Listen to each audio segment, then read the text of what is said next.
All right, so we're on. Okay, so it's recording now. So we are good people nowadays when we talk. All right, so this was a professional development project I ran. I didn't run, actually. It was run by Australian Catholic University. And unfortunately, instead of doing interesting things, at the end, we ended up, the person who ran it ended up inviting all these people because she was worried about them, and these people were just reading textbooks, and we didn't do much prac, right? We didn't do actually much prac at all, which was which was a lot pity. But imagine now your students, if you enable them to create, I did the ni hao hi, so you can actually see the play on words, right? Hi like hello, and ni hao as hello. But it could be also ni hao hi as a high school. I'm a little bit confused. What do you mean ni hao hi? Do you see in the left side of the screen? Yeah, I can see ni hao and hi, yeah. Your mouse is there. Yeah, I made it up. It's the name of the website. So say that your children in a school could create their own website, and ni hao is hi, hello, right? Yeah. And hi, spelled differently, is also hello. Okay.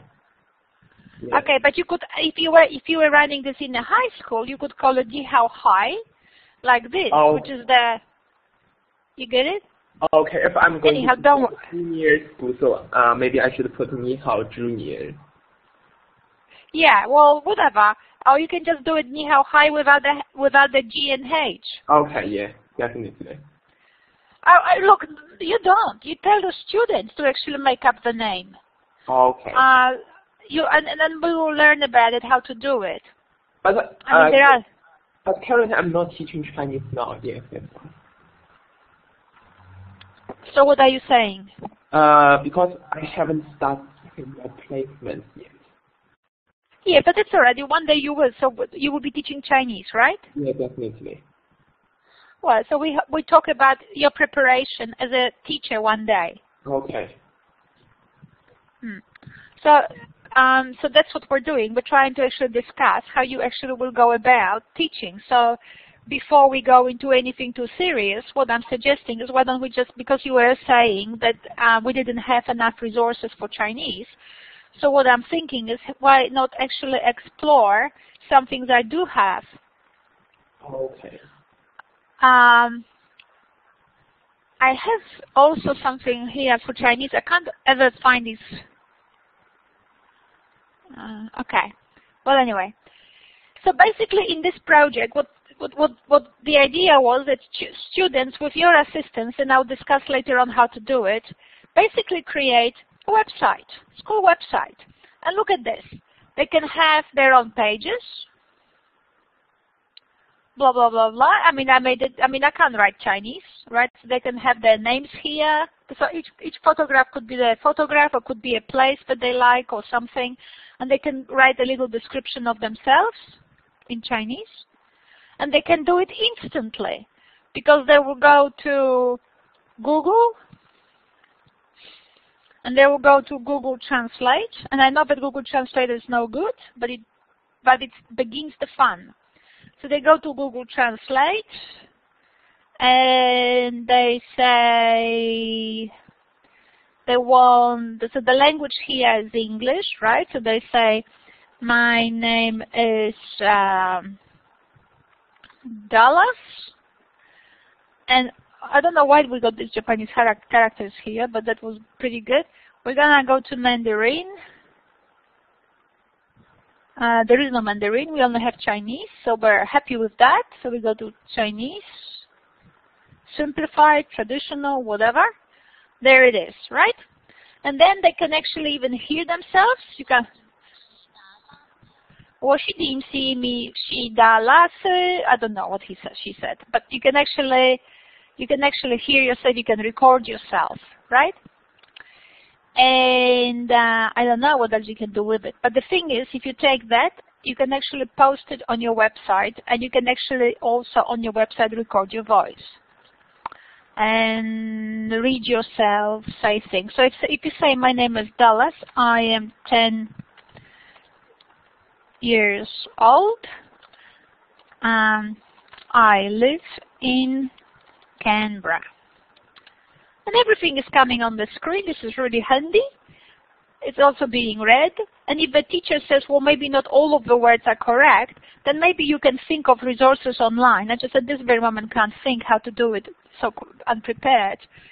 But basically you can think of ways in which students can actually pick it up and maybe put it on Google and check whether it's correct. So what you do this here, you see what happens. Oh my God. Anyway, so we can see whether... Hey?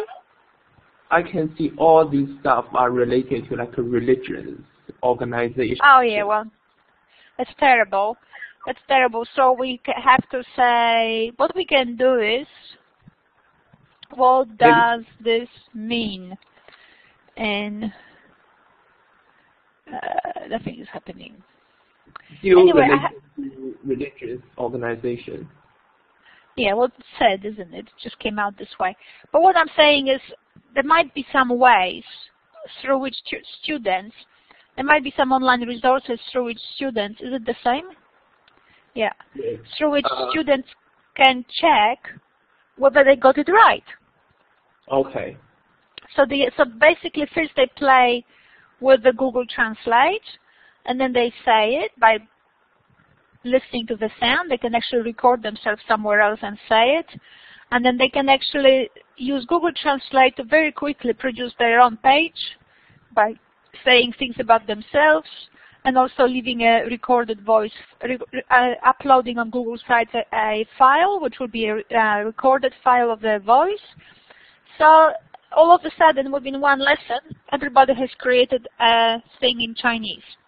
Now, if children wanted to actually, if you wanted to help children now how to actually break it down into meaningful things so they can actually write it without you being there, you could then think of ways, activities of different sorts, which will allow students to actually break down these complicated characters and actually start writing them. So there might be some online things for Chinese which have all these characters, so the children could actually put these characters, one by one into the character reader, and they would actually learn what each of these characters means. And then they would be able to actually start breaking down these things. And what you can also do, so once they broke them down and they learned to play with them, what they mean, how to pronounce them and all of that, each of them, you can then take each of those characters. I don't know how big, where it stops. I mean, I don't know where the break is, but let's assume it's here. And what you could do is a number of things. First of all, what you could do is actually draw it yourself somewhere. Yeah, it's a board, but you just have to live with it, darling. To me, it means nothing. So, so you create this character, not this small. You make it bigger. You make it like this sort of whatever meaningful chunk you want to. You take these chunks by students and you put them on a big sheet of paper. I'll show you how it is done. I'll just show you how it's done. Let's have a look. I know about the Japanese, but I don't know about Chinese. So let's try. Chinese. How do you spell calligraphy? I don't know, calligraphy. Calligraphy, okay. Yeah. And it's fun because when you were thinking, but they have, you see how they do it? They have a sheet underneath. They have a sheet underneath and they just trace the letters.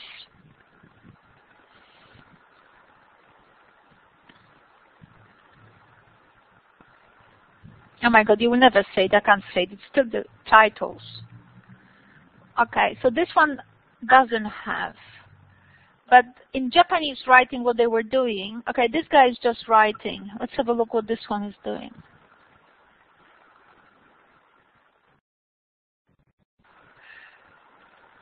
So you could, Oh my God, these people so difficult. Oh my God. Quite slow. Pardon me? Quite slow. I can see the screen like downloading something. Yeah, but it's nothing there, nothing to see really, because what I wanted you to see what they do in Japanese, and I'll show you what they do in Japanese. Saturday, Sunday, if I find it. Just be patient a little bit. In Japanese, they have a method, and I'm sure it's in Chinese, I just can't find the video.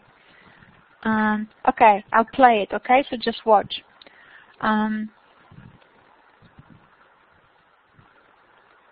Oh my God, it's not playing. Oh my God, where do I have it? I'll find it. Let's hope this will work.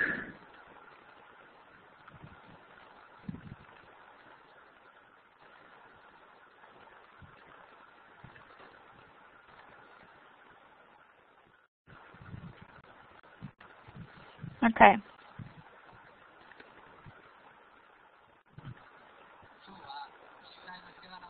Look, you see what they have?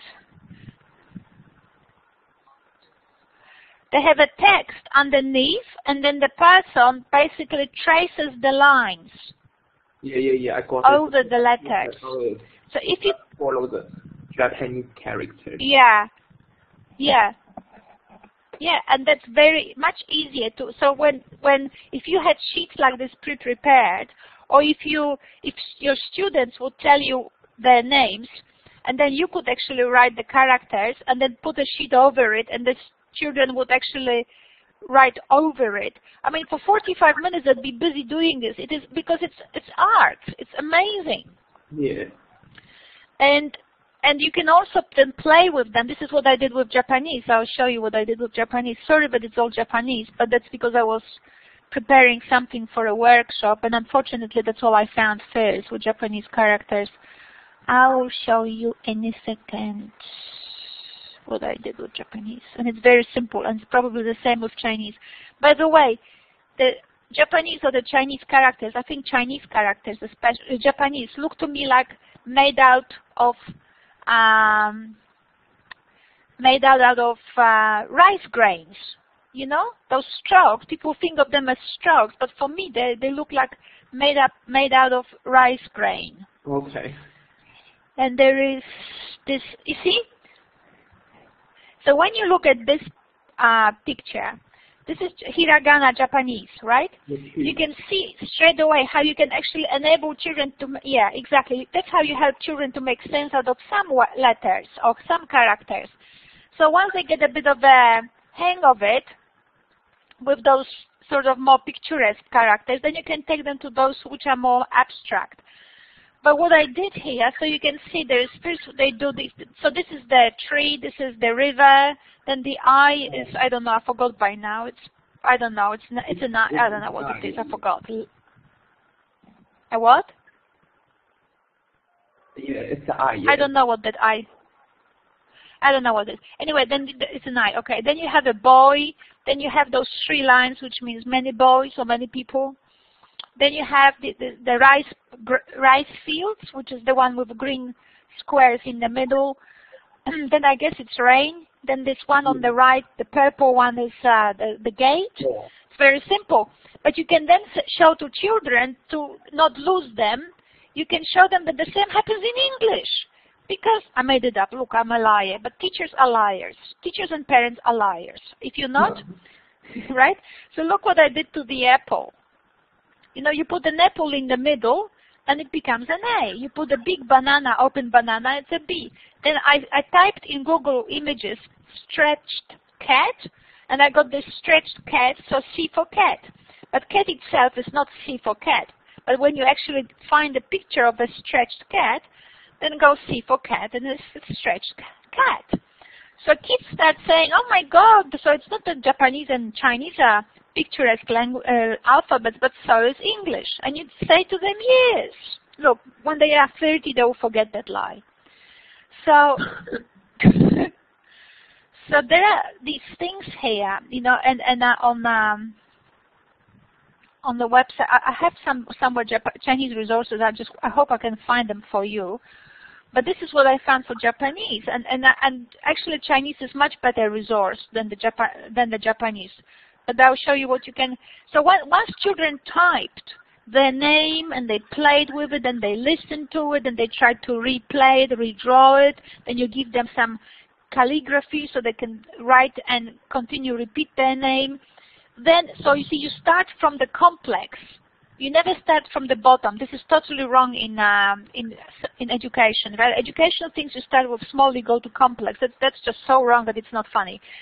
So you start always with complex. Let's have a website that puts our names. Let's go to Google Translator. Let's make the Google Translator, you know, so they have a purpose. They can see things happening. And then in order to master it, so they can go home and show it to their mother and their uncle and their friends, now we can actually focus more on the detail.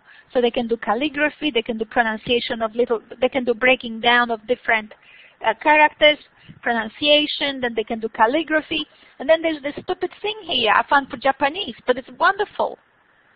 You know, and what's bad about it, but it actually doesn't have sound. But the Chinese things do have sound. And have you seen what's called what they have in Chinese? They have dictionaries in Chinese. Did you know that? With spoken sounds? Yes, I think so. There is like a button or something. You just press that, and you can hear the Chinese. I'll voice. show you. I've got the whole thing. I prepared that workshop so well, but then again, as I said, everything went towards theory, and teachers were very disappointed. Chinese script and language, I don't know what it is, but I'm just looking at the dictionary. So, 你好, hi, our class, Mandarin teachers.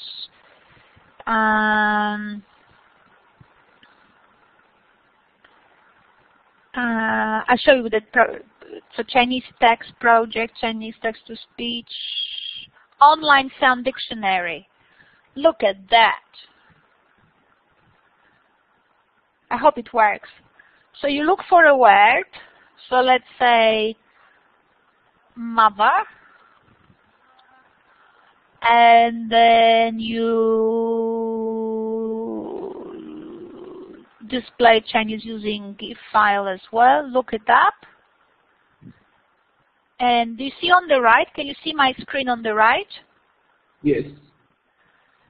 So, and you can actually hear it. Oh, you don't hear it. You have to download it.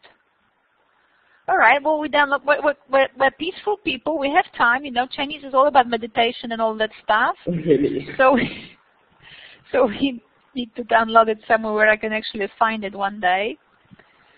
So we download it here. And then it's a bit long. I mean, I think some of them have actually online. More. Sounds like a, you know what. So anyway, so there you go. So that's one Chinese dictionary. So it's female, mother. What do you mean? Female and mother? Mother and young. The second one, like the old version to call your mother. Yeah. Yeah. All right. So we've got those things here. So there is an online dictionary. I'm sure there are better ones, but there is one just to prove that there is one. Chinese script and language. I think it's just a sophisticated website. You have to look for some other ones. Now there are Chinese games, geography games. They can drive you nuts because you have to remember the entire country. But I've done, okay, games and puzzles. Let's have a look what I have saved. So you see what the kids can do is create a Ni Hao high page or Ni Hao middle school or whatever they want to call it. I'll teach you later on how to actually inspire children to develop names. And what they do, so they have they create a little bit of a text from, you know, about the school. They generate news. So every week they will put some news, or every month for other people to read. And then they build, as they go, they add another link, right? So they might find some things online like dictionaries. They might find some stories. Let's have a look what I have here. Oh my God. I don't know what I have here. Chinese characters. Oh, this is very complicated website, so we don't want to look at that. Where is my Chinese high? All right, let's see what I have. Hey, we don't want this anymore. We don't want this anymore. Okay, well, let's click on. All right. Let's click on project in Chinese games and puzzles. Actually, I wanted.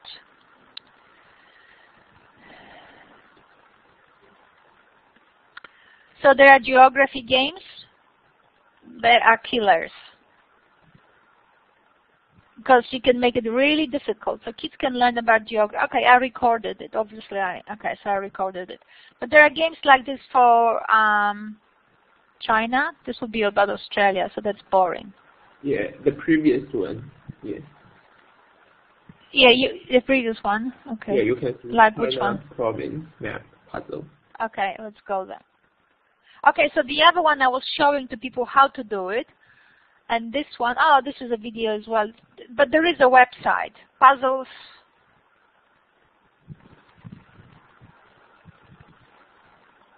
It's still Australia. I don't know what I've done. See, that's still Australia. I must be clicking on something wrong. But there are, these are not the puzzles themselves, but there are puzzles. So I don't know. Okay, so here, Chinese province map. Let's have a look. Okay. So you can make it easy, you can make it hard, and you can play. So let's make it easy and play. So you've got to find this province, right? Yeah, just like but you can also. Hey? Just like a matching game, you put something like this small picture or puzzle into somewhere in the whole map. Yeah. But they can actually try to find how to pronounce it, and it would be very much, I don't know how they can find out how to pronounce it, because in order to put that in a Google translator, they have to copy it, and you can't, oh yeah. So you copy that, then you go to Google Translator, and you go to Chinese here. Oh my God, you can't. Okay, you can put it in the Chinese. Oh, you can put, yeah, exactly. So you can here in Chinese, you can actually click on turn on speech input. You can record yourself or you can listen. Guizhou, it says Guizhou, right? Yeah, anyway, so you can see that even the game can be made more interactive with kids actually being able to record themselves as they play it. So let's find this province. All right, well, so there it went. And they can pick the same. How do we pronounce this one? So we just go back to Google Translate, you get my drift, right? So basically what I'm saying is we can actually, with the knowledge of what resources can do, what resources we have, food, yeah, or something like that, right? So, yeah. So we have these resources. So with those, we can actually make a learning of working in Chinese much more interactive, much more interesting. So these are the sort of games I have. I've got other games as well. Links to many games, videos, and more. Okay, so this is the National Geographic in China. This is geography games, world geography. You're doing geography. This is boring. I had some other things. They're beautiful stories. Like you have the whole Cinderella and everything in Chinese. But our projects in Chinese culture, I'll show you this one. Funny. So kids can do projects. So they can go the tale of two pots. It's a Chinese tale. You can't hear it and you can't see it because nowadays Google Sites doesn't show these things. But imagine there's a tale of two pots in China. So the kids listen to it on YouTube in Chinese, and I don't know how you work. You know, you do listening comprehension with them and trying to make them actually hear things. They can actually hear it in English, and then if they heard it in English, now they can actually create using Chinese decoration. They can create a little book or a little PowerPoint which will function like an online book. So what they will have to do is to first, if we have to create a children's story in Chinese, so first we go to Google and we look for Chinese ornamentation.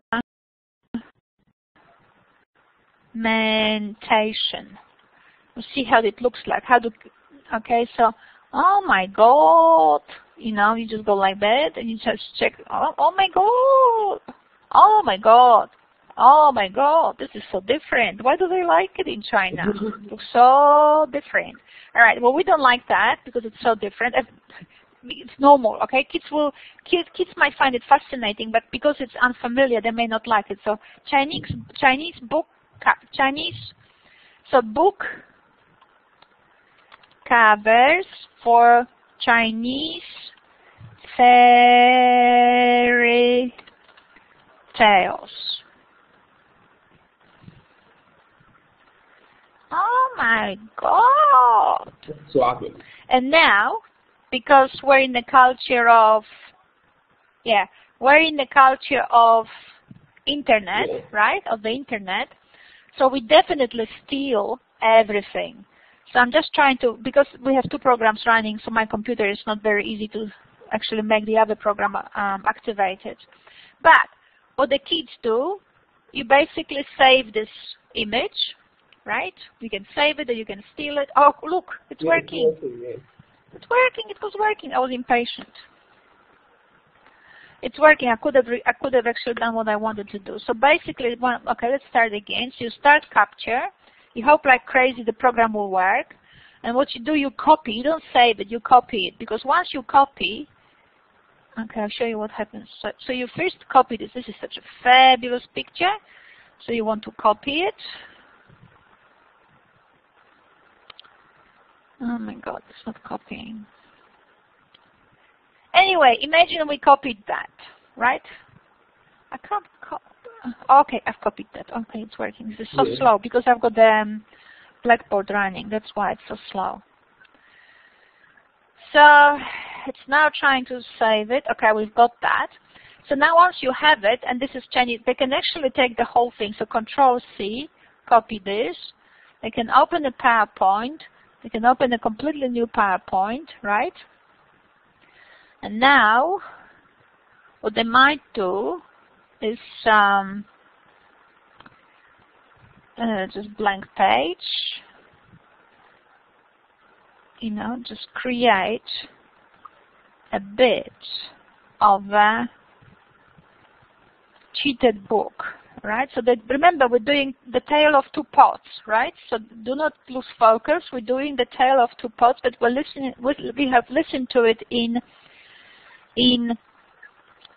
English. So let's have a look how this would look like. Wonderful, just wonderful. So we need some more Chinese patterns. So what you can do is actually pick up something and just pick up the dragon, and then you copy this, and then you go to the PowerPoint. Yeah, maybe I can search some on Google because I don't have like this kind of pictures. Not you, your children, your students, darling. This is what you do with kids. You make kids do that. So you see, they're learning Chinese, but at the same time they do all this other stuff, and it's all very interesting. And the title, so you go home and then insert. What title will be created? The Tale of Two Pots. So we just go black, and we type the title, The Tale of Two Pots. Mind you, it should have been pots rather than, oh my God.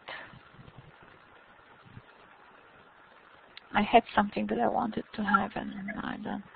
Anyway, so it should have been the pots rather than dragons, but that's all right.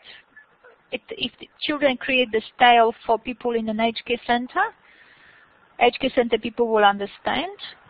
So we give it black. Oh, this is beautiful. Look at that. Kids love that stuff. Yeah. Oh my God, they think they speak in Chinese, right? And all they do is, and all we're doing is actually being creative. Okay, so we've got the Tale of Two Pots. Obviously, you can make it, you know, like nicer and all of that, you know. So, and now, oh my God, I made it too small. Anyway. I made it really small. So you get the gist. The kids are now preparing a tale of two pots for, say, a school event or for Chinese people. Oh, we've got the there on the top, so we're just going to have this there, the tale of 2 pots.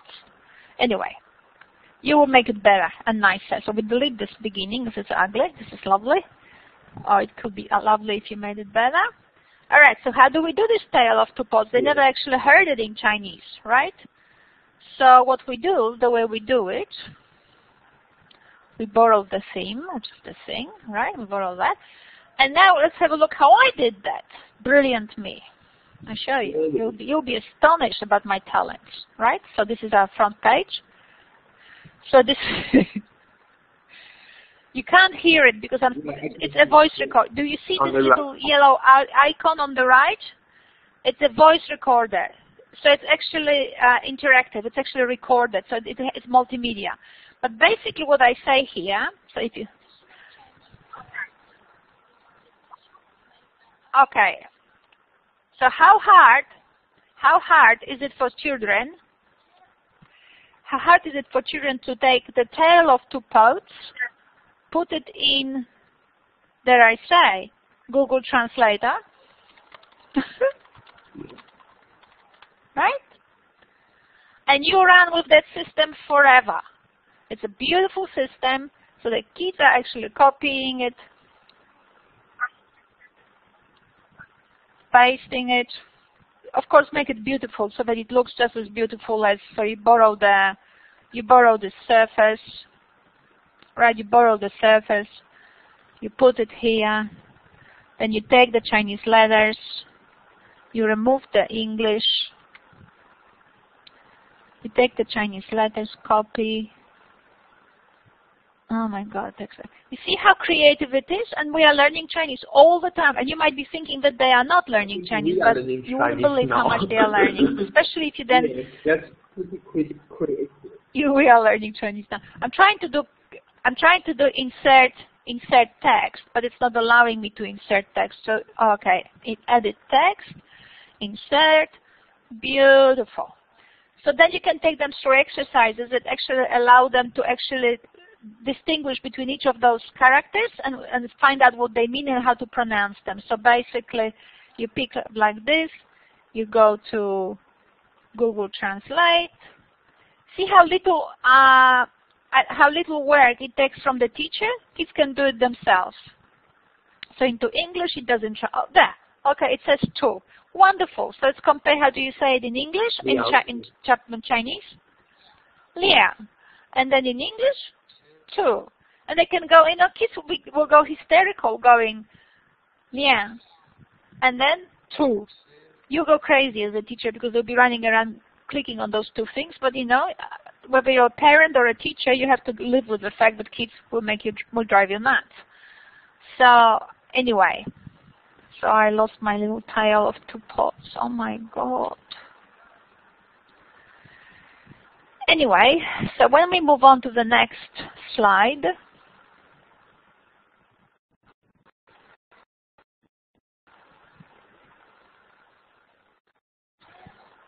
I said we have 2 pots, right? So there were 2 pots.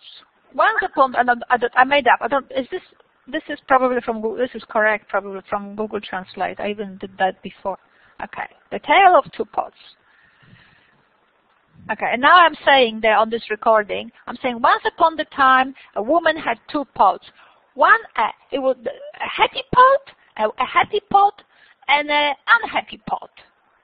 The unhappy pot, what do I say here? Once upon the time, in 2 cans. One happy one, and one not happy. But the Chinese translation. Okay, so the unhappy can complained it was leaking, right? So that's the story. The unhappy that it was leaking, right?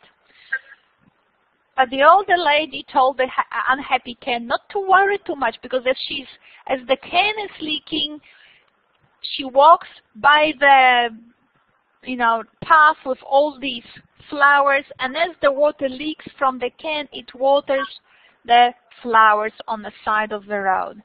And when the unhappy Ken heard it. Once the unhappy pot heard it, or Ken heard it, it got happy, and now we had both happy Kens. Wonderful story. Right? So what's the moral of the story? There's always a good side to everything, right? So now when the kids are creating the whole thing, they create all these pots. They can find the Chinese pots. So look at how much culture they're learning. They go on Google and they look for Chinese cans. Not Australian cans. Oh my God, wrong cans. Pottery. How about that? So they learn that there's a difference between Chinese pottery. Oh my God, which one will we choose? You know, so it goes through the process of copying and pasting again. Yeah, so they learn culture, they learn computer skills. A lot of good things happen, and at the same time, with your help, or with least of your help, in fact, whether using applications or Google Translate and all of that, they can actually, so there's one happy Ken and one unhappy, or whatever it is, so with two pots. So they can actually write the story in Chinese. You can then help them break it down, send out the characters, and then actually for them to record themselves actually saying the story. That will take probably 2 or 3 lessons, by the way, just in case you didn't know. It looks very simple, but nothing is simple. It's going to take 2 or 3 lessons, and at the end of the day, so basically the idea is for them to produce what? 3 slides? 4 slides? They'll produce 3 or 4 slides with their own story, and they will speak it, because they can actually record themselves. I forgot how to do it. How do you record yourself? So you insert, you can actually, you don't add audio, you do slideshow, or what was it when you insert I used to do it all the time. Yes, you can insert audio, that's true. But you can actually also record your presentation. And what is it that you insert then? Because I can't remember. Maybe you can do like screen recording. Narration. Yeah, yes, you do. And it's, I think, screen recording, exactly. So it's here. It used to be called narration. Now it's called screen recording. So the kids would be actually, once you train them 3,000 times about how to actually read these characters, so all they have to do is to tell the story by reading the characters, right? And now once they've done the website, they started to do the website, they created all these things, they have this little project about the 2 cans or 2 pots and all of that. Now, just to relax, as opposed to otherwise, just to relax, you can actually go and look for some stuff like free Chinese language games. And there will be enough of them for learning Mandarin Chinese. I'm not sure whether this is, I just don't want to catch a virus here as I look through things that I have no idea about. But there are interesting ones. I found a lot of things. So yeah, I've seen those before. They're not very interesting, these ones. But you can go to, you know, let's have a look what this one looks like. Well, this not very interesting, but you know they can actually not very nice. I had somewhere some nice. I still have them. I just have to know where to find them. So anyway, you can now play with them some sort of matching games and some sort of character games, so that they now start to actually, you know, I can't think of the word in English. They can actually start developing a bit more fluency in recognition of these things and so on. But you can see you start with the project. You don't start with characters. It's a complete opposite. You start with the project. You make it all very easy. I mean, people say Chinese. Who on earth can learn Chinese? I have no idea. But what you can do is within 5 seconds, you can create a Chinese website. right? You call it in some funny way.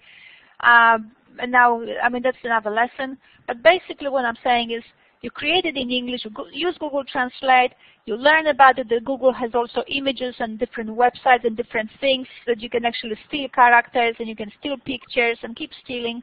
If you want to be actually, if you want to display these things that you stole from the website, because these projects will be displayed for, say, elderly people in an aged care center or in a school, then once you stole things, you better actually, you pick up a vase and you just basically right-click and you say copy link address, right? So you at least have a link. So then in your PowerPoint, once you have your last slide, you just say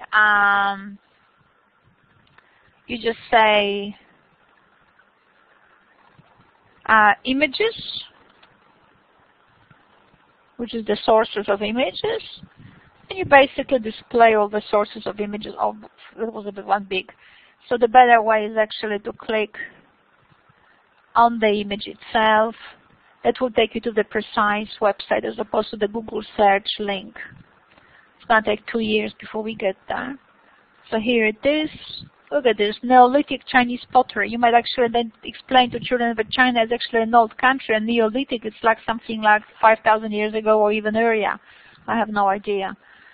So then they learned a bit of history. Then you put them here and give them a proper link, which is that one. And so they learned about the ethics of referencing as well when they use the internet. And look at that. So we could actually, just so that you can actually tell the difference. So it's copy image. I wonder whether it will work. Delete, paste. Think about something that, oh my God, that was a really big.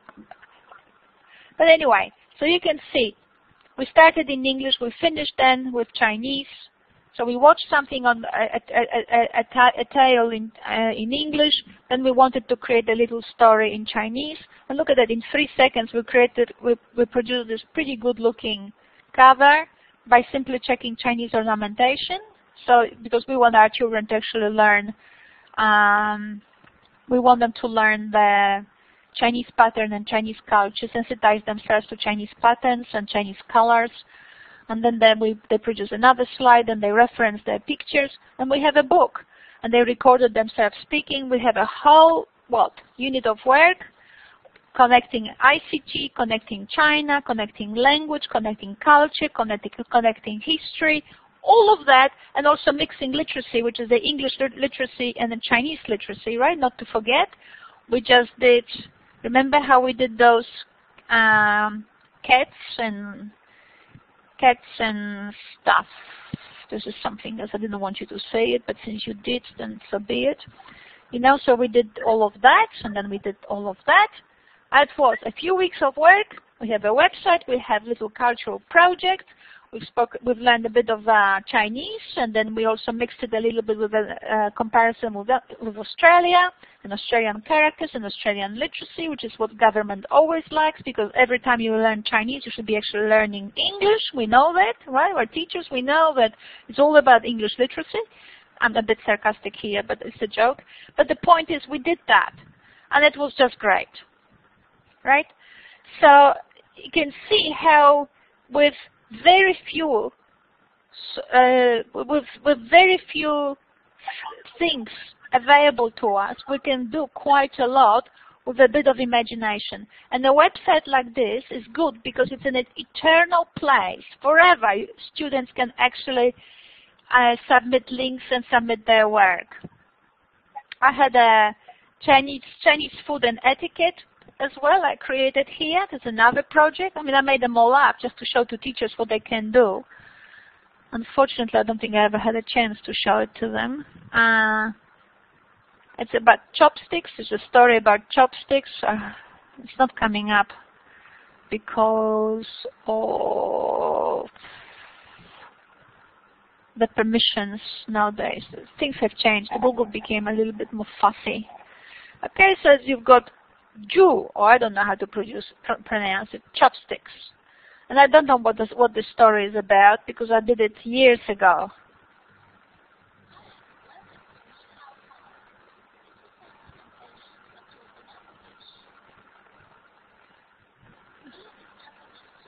I love these Chinese food.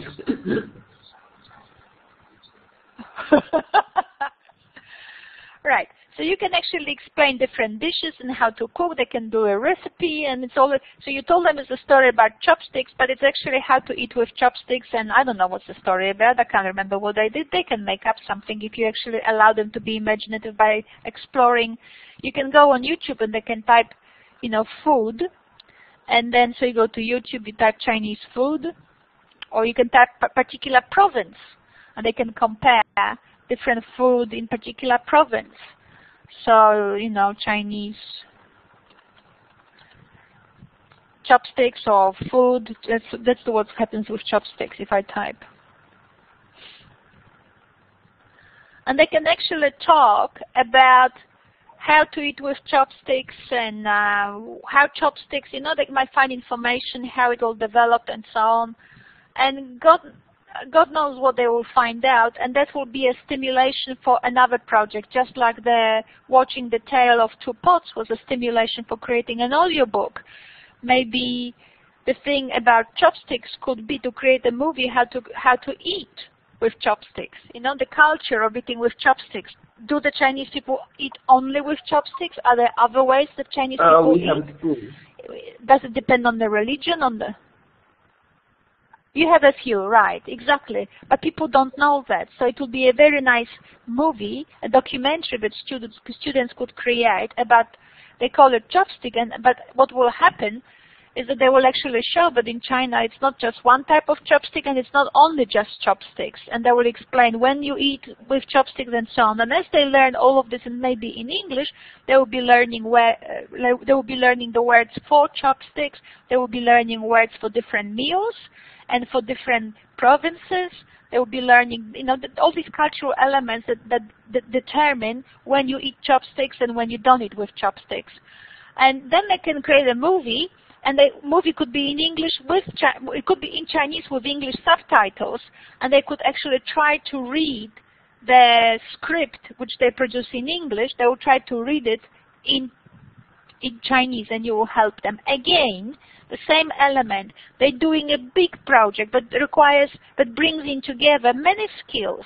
A skill of learning about foods, history and culture and geography and the internet and videos, which means digital technology. All of this they're learning at the same time as they produce a project on chopsticks.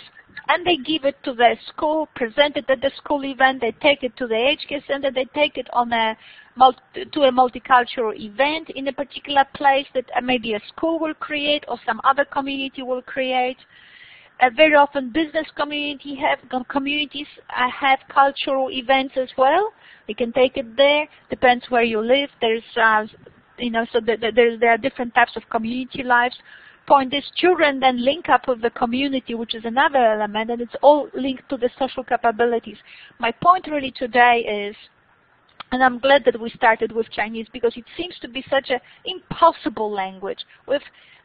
And you could see by now I have already produced for you 2 units of work how you could do it in no time with very little imagination. But the key is, it looks very easy what I produce, but you have to understand I've been doing this for over 20 years. In fact, language teaching I've been doing for 30 years. So what it looks so smooth and so easy, and you wonder maybe to yourself, oh, well, it's nothing to it. In fact, to do it so smoothly and easily, you actually need some knowledge and experience. I made it look easy just like a gymnast makes walking on the beam easy, right? It's all easy. I mean, put my mother on it who's 85, she should do it. It's that easy. But it isn't. So it's not easy what I just produced. It looks easy. It took a lot of information that I put together through my experience and my research, but I am here to make it to you, to show it to you how easy it is. If you actually have a bit of imagination and you know a little bit of the internet, what tools are available, it was as this. And this is a movie, and I'll put it on YouTube as well. And so you can watch it on the Collaborate, and I put it on YouTube as well. So you can actually rewatch it yourself for your assignments and so on, and so that you can actually rehash it. So you and you know, like, look at this girl. So this is like for small children we're doing, but for semester 2, what children can do is like for semester 2, which is when you work with more advanced children or actually older children. Now those little projects can be summarized into a bigger project. Like children can produce 1 day or half a day on Chinese television. So they can produce a documentary about chopsticks, or they can produce, before the news happens, in Poland at least, we always have 10 minutes of children's stories. So 7 p.m., the whole Poland stops. There's nothing else on television but a 10-minute story for children, a good night story. Right, so just before children would create the news for the Chinese television as a project, they would, because it's a 1 day on Chinese television, the whole thing, they would produce first a little story about the 2 pots, then they produce the news with different documentaries and different things happening and so on. So we will talk about it in the next semester. But for now, I just want to show you how easy, once you know what the tools are on the internet and how well you can use the internet, you can actually stimulate children much better. And who needs a textbook? Anyone who tells me they teach Chinese from textbook, I get bored. And if you thought of a textbook, I'll just tell you, textbook is an invention of the past, when we didn't have resources, when we had nothing. But nowadays we don't need textbook because we have the whole life in front Google of us. And like online library, quite useful resources, and keep updating. Yeah. And it moves. It's interactive, and we can find things we never could think of. Right? Things we can't predict, we can find. And kids can play.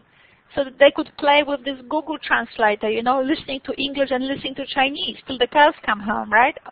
The same sound. It's okay. It's fine. Just because children are not dead in the classroom, that doesn't mean that they are bad. Not dead children is actually good. So if they play till the cows come home and giggle, that actually means they are having fun, and that's what you want in the classroom. You don't want them dead, sitting upright at the bench and not moving. I mean, honestly, who wants that? That's just like, you know, 200 years ago. A model of killing children.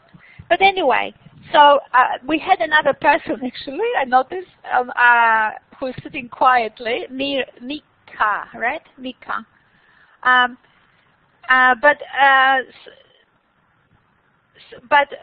I'm very sorry we focused on Chinese, but it really doesn't matter whether it doesn't really matter whether it's Chinese or English or Japanese or whatever. I just wanted to use a so-called difficult language with maybe what might appear as a language which has less resources online, which is not true, but probably not as many as ESL, that's for sure.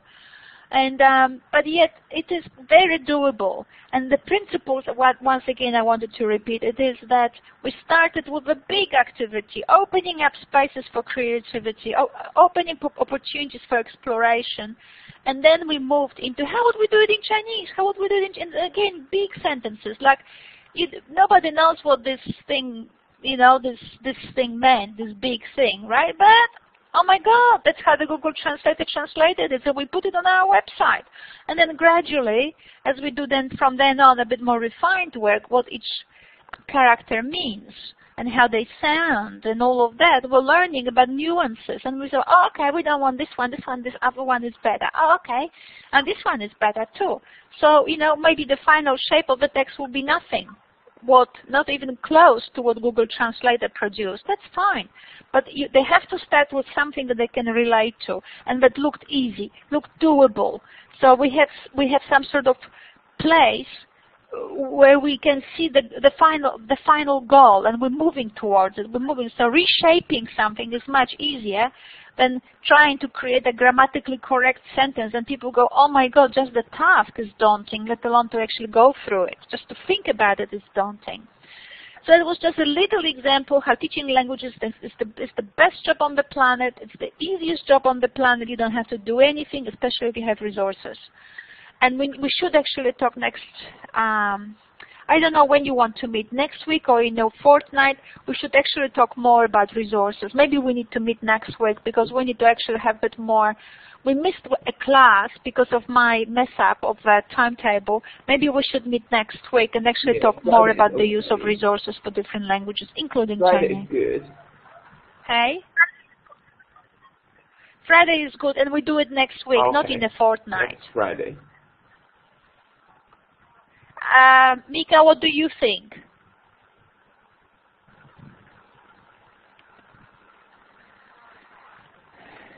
Yes, yeah, me too. I think so too.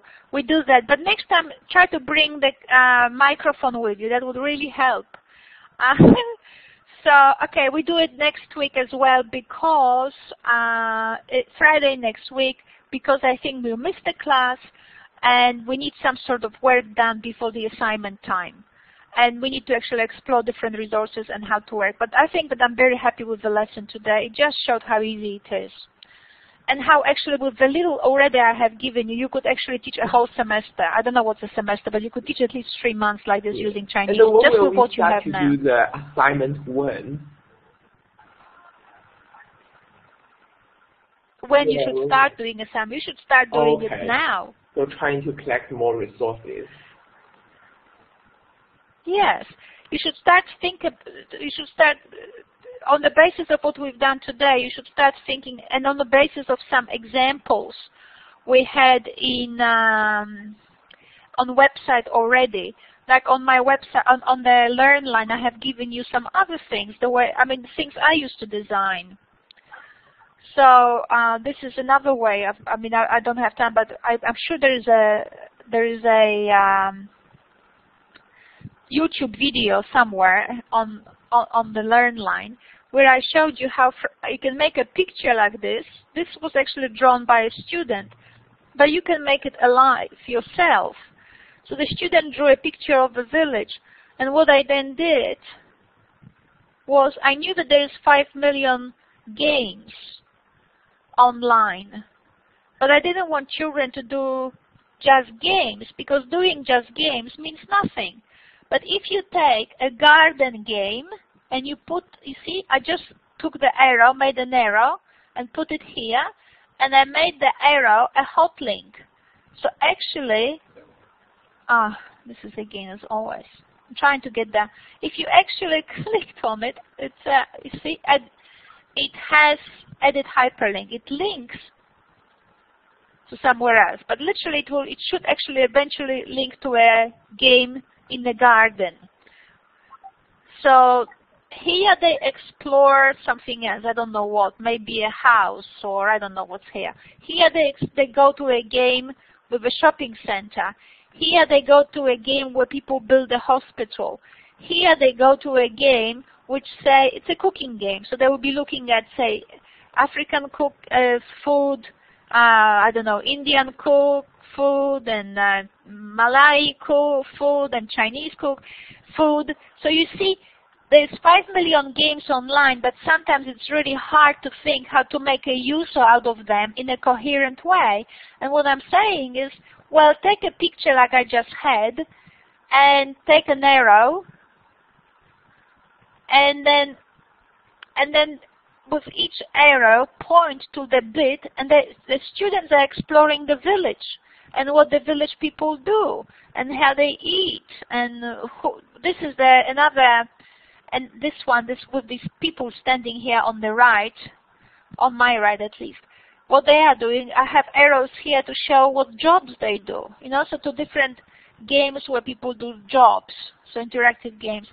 So basically, isolated games that made no sense on the internet, I have actually integrated them into tools that allows children to actually explore what the people in the village actually do. So all of a sudden, each of the games started to make sense. And then I gave them, you can record students can record themselves my sister, me, my sister, Fido, and my house, whatever, see what they are doing. So these are all games here. My sister, me, my house, all games. And then the kids can actually, you can produce some sort of where I have things here I have. You can now do listening comprehensions or some sort of discussion. You can actually record, make them actually record themselves. Did you open the link? And the kid can record themselves here by inserting a, so they insert voice here, insert the voice file. And did you open the link? And the kid says yes. What happened? You know, and whatever. Did you click on play? What was she cooking? Did you get everything right? And the kid can actually record themselves reply. And you can do it in Chinese. If the games here, if those games here were in Chinese and they were given a chance, or in whatever language, and they were given a chance to actually hear some sentences, they can test themselves here. But because you are a good person and you love your children, and because they might actually play this, did you open the link and they don't know what to say, you might give them a help file. And so that should go somewhere else than it did. So what happened? And that should go somewhere else. Anyway, so if you actually, so if you didn't stuff it up with, this is an old PowerPoint I created a long time ago. So that's why. So if children clicked on, so they hear, did you open the link? And they don't know what to answer, so they click on help. And the help takes them to a different place in the slide. And the slide says, yes! And you can actually even record it, right? And then, so that you don't confuse people, then you insert an arrow. Oh my God, wrong arrow. Don't insert that arrow. My mouse is sort of picking up and choosing whatever it wants. So somewhere, so that one is gone. So the help file told them that it's a yes. And here you actually link it back to this slide back again. So that the kid can get help, knows what to say, and then by clicking the arrow, they go back to the original slide. So each of those question marks is an answer. Now, of course, you can make the answers more help. The answer doesn't have, I mean, the help under the question mark doesn't have to be just the answer yes. It could be something like some sort of help, you know. It could be a voice file, yes, without actually you typing it, but it is yes. So the children can actually have still a difficulty left, like they have to still type the word. So up to you. But this is just an idea. So look how simple it is. We started with a picture. Then we already knew that there are many games in our language online.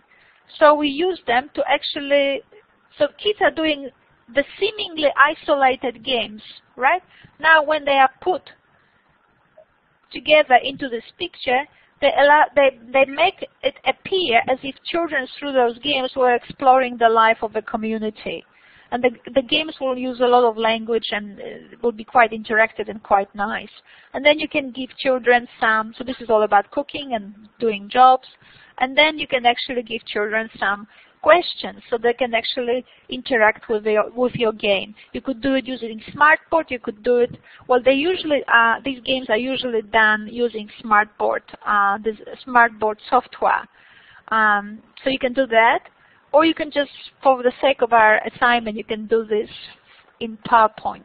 And you could actually run it in Classroom in PowerPoint. That's fine too. You see how simple?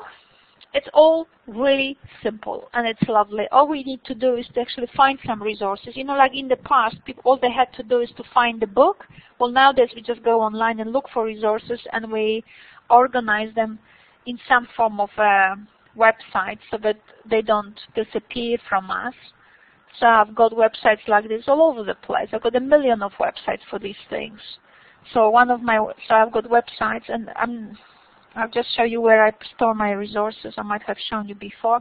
So this is my current education website. So it's from CDU, using Google, Education Hub. That's a professional development community for anyone who I've ever taught. They can actually be members of this website. And I store resources. So like, as you said, it's not for ESL, and you're correct. And so if you click on them, you actually can create your own database. And so the computer automatically arranges them in an alphabetic order. So provided you give your games some meaningful words, some titles, so that you can actually find them and know what they are about. You can say it's literacy or primary literacy or early literacy or something, then kids can find them. The cooking games are always great because they really, especially in English, the ESL cooking games are very interactive. But yes, so you create your resources so that you can always find them, and then you apply them to different environments. Say, for example, like this game or this game with Sam. You have a look at it. That was very simple as well. So basically, two friends, hello, my name is Sam. Do you want to play a game? And the Sam. These are all links to games. And then there's a dialogue created with Sam, whether he actually played and how did he do it and what he found there and all of that. And I created help files so the student can go, yes, I. And so the kid goes, yes, I. Just wait. Yes, I wonder whether this works. Yes, I did! And then go back. My God! Were there eggs in baskets? And then he goes, yes, they. Yes, they were! Oh my God! Now, if they do this drill a few times, right?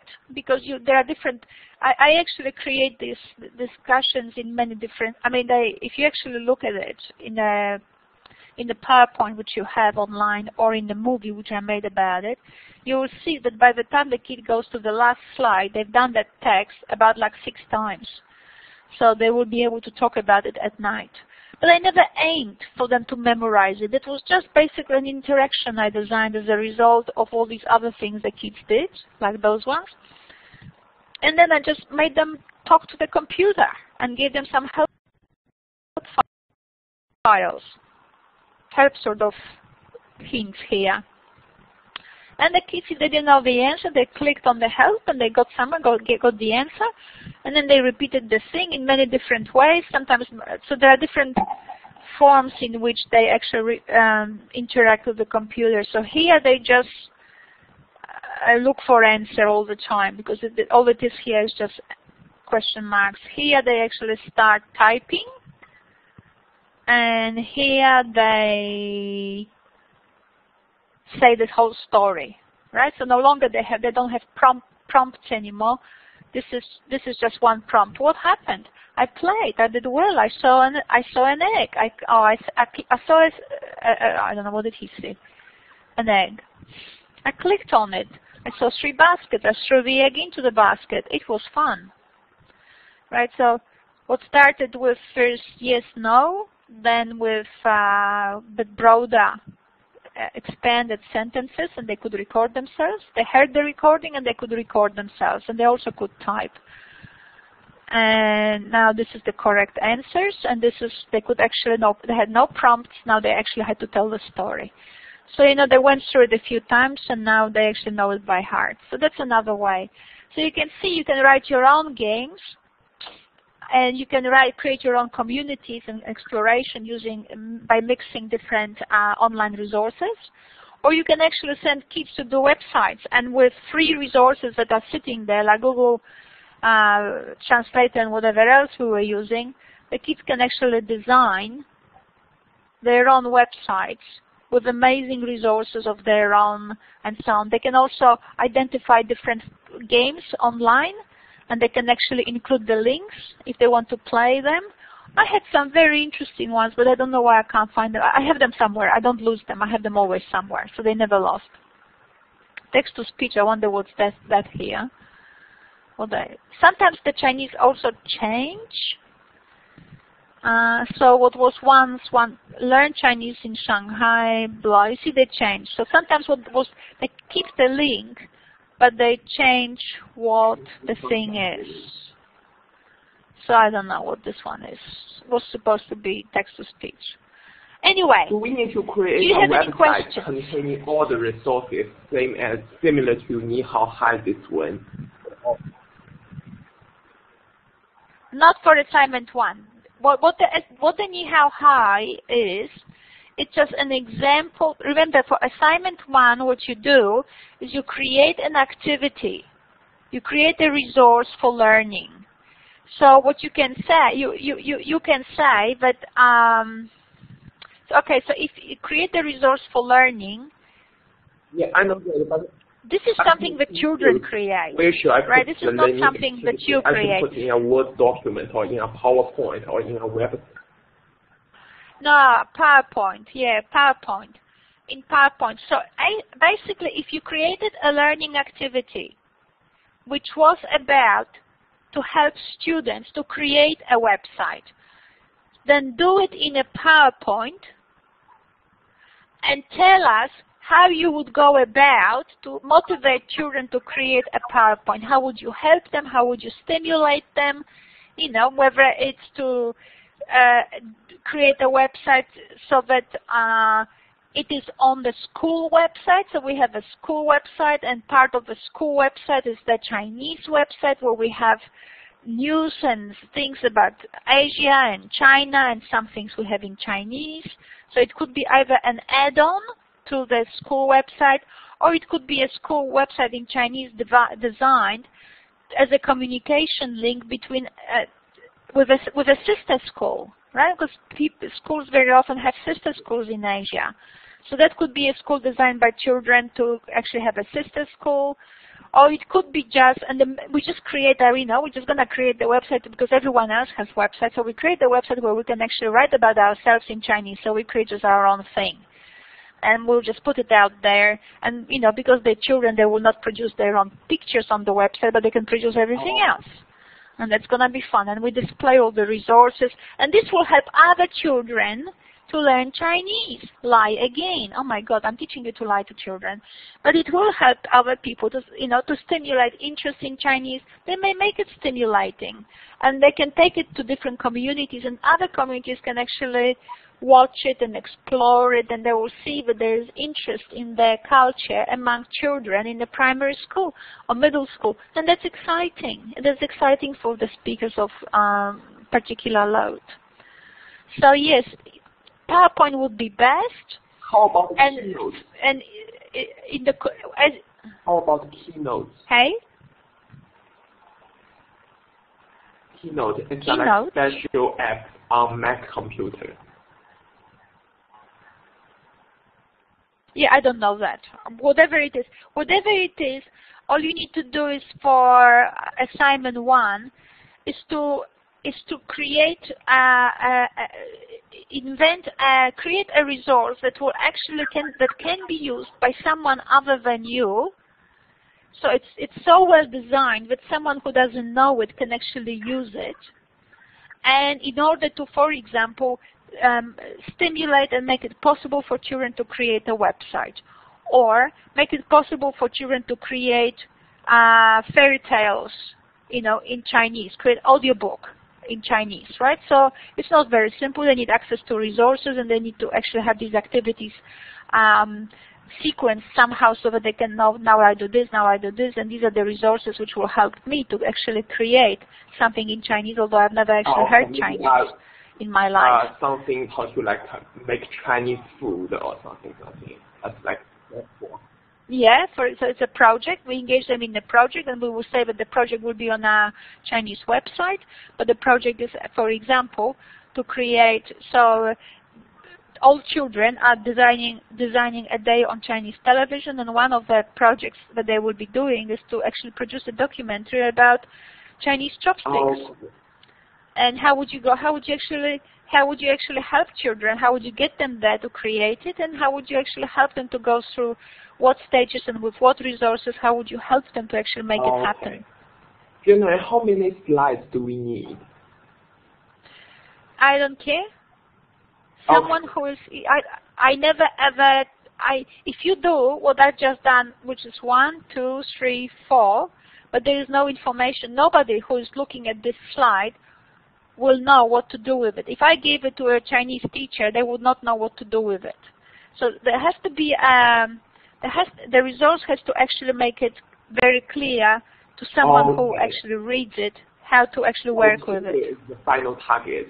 As long as the students fully understand the content, what they need to use, then that's fine. Okay, you can create a resource for a teacher, which is the one that we were talking about the website, how the teacher would motivate children, what resources they would make available. Or you can create a resource like the one I did here, which is just for students. So this is not for the teacher, it's for the student. So when you design a resource for the student, so the student uses it. So when the student actually opens a resource, okay, it should work, but for some reason mine is not working. So when the student opens the resource, don't put the stuff on the left because it's for me or for my students. They know what to do. So they can click on the arrow and go to the next page, or they can actually find us in New South Wales. Now if you put English words in it, you also want to put some Chinese words in it, so that students can actually, so they can actually learn Chinese too. So basically, every of these things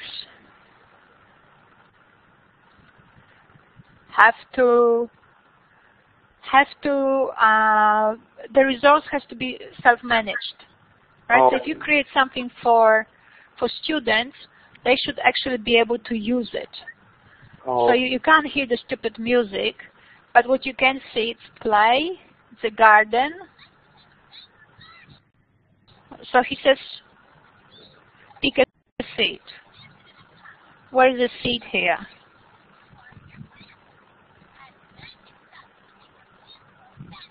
Which one is the seed? Tomato, corn. The doggy is actually saying the name. Sunflower. So I put sunflower. It says to me wonderful. And now I have to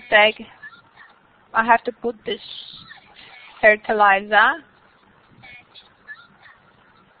in, right? And then he will tell me to put some water in it. So I take water and I pour water. And then the doggy will tell me I'm great at it. All right, and then he will tell me to put some more seeds. And we can do it till the cows come home, but I'm not going to do that. So we're done with that. So we're going back to the PowerPoint where we've done the garden. Let's have a look what's in here. You can see, like, as you explore the village, so this is how you do a self-managed resource. So when kids run it, they can actually do it too. So it's like before it was when teachers do it, they can do it, and now when students do it, they can do it. Oh my God, advertisements. That's sad. You could go. All right. Wonderful. That's supportive. And then they have different games here. So they'll be learning about, I don't know what's that. And we can actually find, if the language is not here, and we cannot actually know what these bits and pieces are, then there's always Google Translate, thank God for that. Because you can actually now find out what these things are called. You can actually then use the Snagit, as I do, take a picture of it. So it's very simple. It's so simple. Just once you get a bit of a hang of it, you will actually find it very, very much fun and easy to do. So this is English, but maybe there will be games like this with Chinese furniture, or you can actually, what you can do is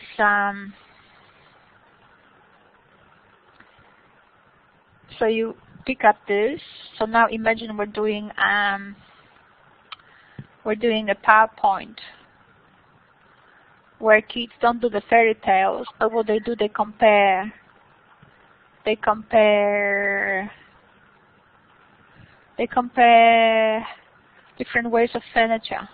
So that's furnishing in Australia and furnishing of places in China. So you can find similar picture in China and put it together, and then you can actually call things what they are. So you can actually have an arrow and right, and then you can copy paste, and you can say this arrow meant, and you pick up in Chinese some character, and you say, it's very slow for me because we're running the collaborate. Let's say that the door in Chinese is this, right? They can even record themselves saying that. So the game allows kids to change things, change color, add items, and you can actually ask them, what do you see now? What color is this? What is this? What is this? What is this? What is this? And it looks really lovely. And then we can actually build a Chinese house where we will actually look what plants they have, what elements they put into their bedroom and so on, or into their laundry room. So, you know, this one is least interactive, but at the same time it gives you lots of objects and in a very nice imaginative way. So you can see it first in your culture, and then you can actually translate it into Chinese culture by exploring actually Chinese homes through Google or through other interactive games which may actually have pictures of China. Some of them might be even here. There's plenty of houses here. Different games here, so one would have to look for the Chinese house. I mean, I just didn't, but one can. So a self-managed resource has to take children to all of that. I don't know what's here. It's probably coffee shop. Similar to the other one. More interesting games which they have here, or most interesting games which they have here.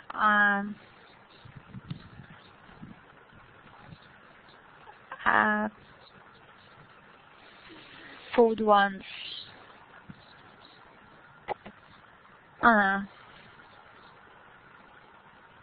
Like this one.